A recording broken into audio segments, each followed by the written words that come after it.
মিছিল গাইতে হবে, একটা করে নিজের মন থেকে গান গাইতে হবে। তো তারপরেও আপনাদের সন্তুষ্টি তো রয়েছে, আপনারা যেভাবে চাইবেন ওইভাবে গাইতে হবে।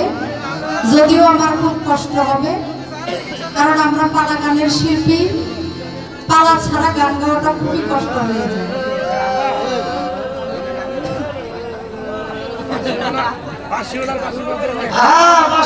আমার বাঁশি বাদকের বাঁশির বাজনা শুনে আমার মমিন ভাই 100 টাকা দিয়ে আশীর্বাদ করেছে। আরেকজন আসে গান আরো 100 টাকা দিয়ে আশীর্বাদ করছে। টাকা সরিয়ে গেলে তা আমি ফাউজা মুভি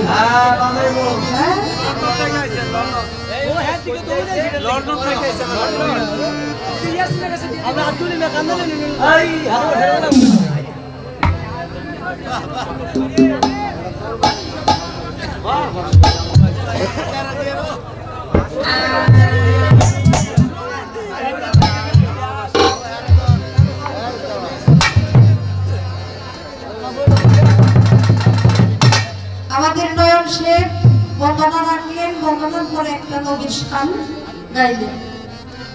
আমি আমার গানের পরে আমি প্রবাসন নামের উপর একটি গান করেছিলাম। অতএব একটি যেই ধর্মীয় মাহফিলে আমার হুজুরের সম্মান না হয়, ওই ধর্মীয় মাহফিলটা হয়ে যায় পচা উটের নারী ভুড়ির মতো। পচা উটের, কারণ আরব দেশে তো উট বেশি ছিল। একটা উটের পচা নারী ভুড়ি যেরকম, কোন ধর্মীয় মাহফিলে আমার হুজুরের সম্মান যদি না হয়, ওই মাহফিলটা ওই রকম পচা উটের নারী ভুড়ির মতো। সব রকমের গান আমরা গাইব, তবে আমার একটা দুঃখ, সেটা হলো এত সুন্দর এই ভাইরালের যুগে এসে আমরা পড়ে গেছি বিপদে। এক এক সময় চিন্তা করি ভাইরালের যুগে কেন জন্ম হইল না, তাহলে তো জন্মটাও ভাইরাল হয়ে গেল।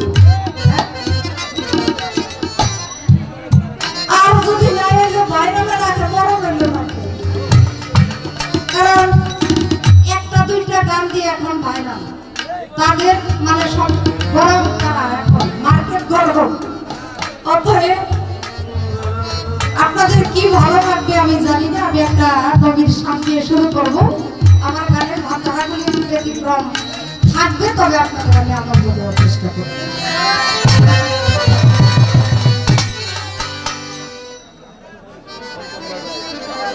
অনেক গানের আদেশ আছে, নুর আলম সরকারের গান করতে হবে, আমার দয়াল মাতা কবি রাজ্জাক দেওয়ানের গান করতে হবে, আমার বুবা শাহের নামের গুণ কীর্তন সারা রাত হবে।